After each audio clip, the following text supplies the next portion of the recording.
Right, so the next step is to bring all these files together so that we can set up the Audio2Face. So instead of using just like new stage file, new, and which you ended up having the Y up, Z forward, and then for example drag the mesh in, which will then have the rotation values because their axes are not matching. I would recommend that we actually go and open the file directly. So we open one of the file and then we'll bring the other files in. In this case, I'm going to choose to use Camila A2F file.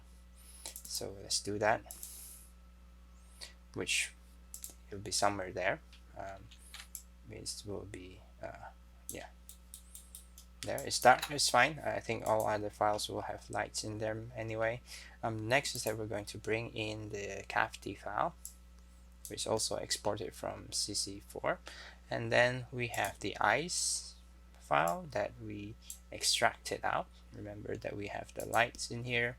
And then we have the eye water that we prepared in Maya and exported out.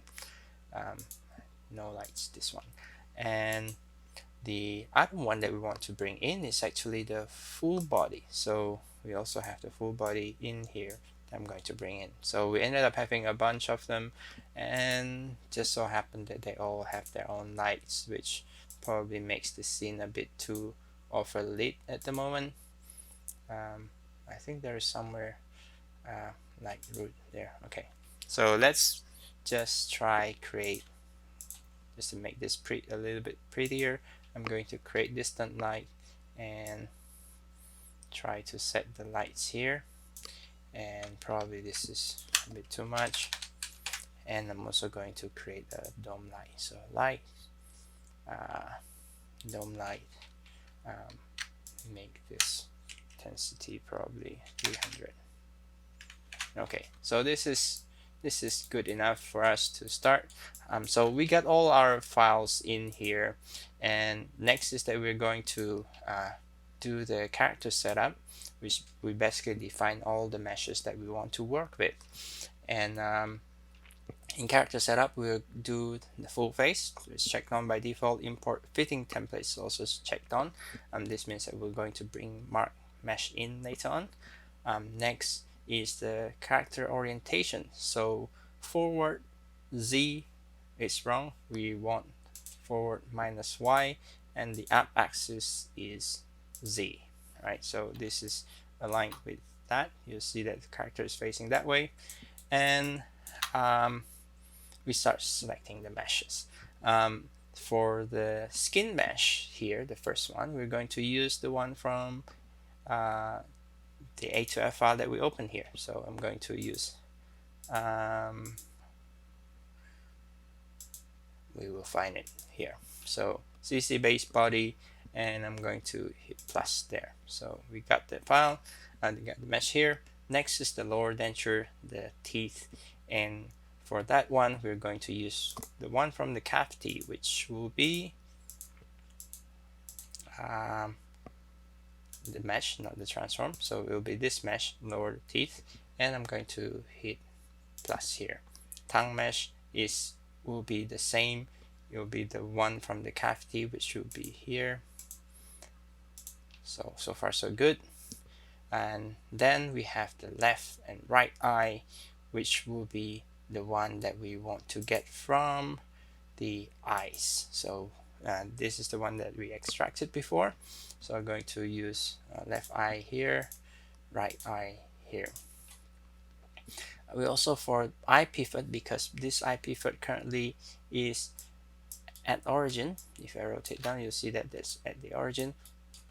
We'll need to recreate the eye pivot, which will means that we have to select this option pivot and go to compute from selected mesh. Compute selected mesh means that I'm going to have to select this mesh like this. If you have multiple, then basically you pick one. You select, and then it will later compute the center from there.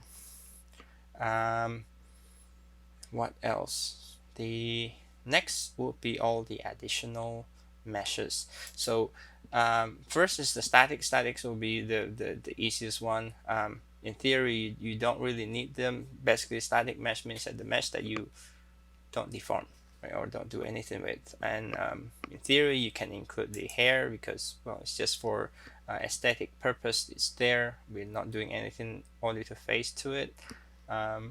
Or I'll ignore the hair for now, but I will choose the top teeth, which is from the cavity file, which is cavity here. There will be upper teeth there. That's the one that I'm going to use as static. Again, we're not doing anything with the upper teeth. Then we have dynamic. Now, dynamic mesh is basically any additional meshes that we plan to deform, and there will be a few of them. First will be the eyebrow. So eyebrow there, that's the dynamic mesh coming from the full body rig. This one. Second will be the eyelashes. Eyelashes is the one that we extracted out. That will be in eyes, eyelashes there, and then going to hit dynamic. Then we have the eye water that we also want to deform. This one is named CC base body, so I should have named it something else before this.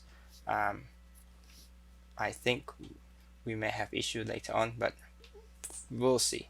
Okay, so there's that. So CC base body there, eye water, and the next one is we have the eyelashes.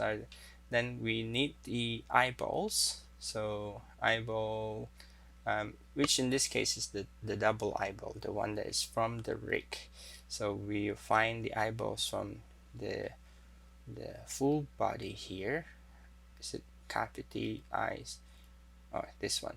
So we'll find the eye there and going to do that. The reason for we include all the meshes that we want to deal with from the rig is because we want to deform them, and later on we connect the points. By the time we connect the points, the topology is already matching. So that's why for eyes, even though we have the individual eyes, we need the full eyes for the rig later on. Yeah, I mean for the USD scale later on.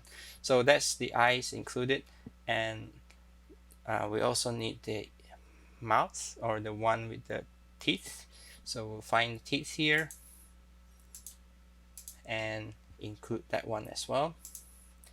We also need the tongue, and the reason for that we need the tongue is because even though we have a matching topology that will be driven by Audio2Face for the tongue, we one of the thing that Audio2Face will do is that it will going to parent the tongue under the lower jaw transform, which then that will move the jaw, and which means that the tongue needs to transform, and that doesn't work directly with the connect points later on when we try to hook this up to the full body.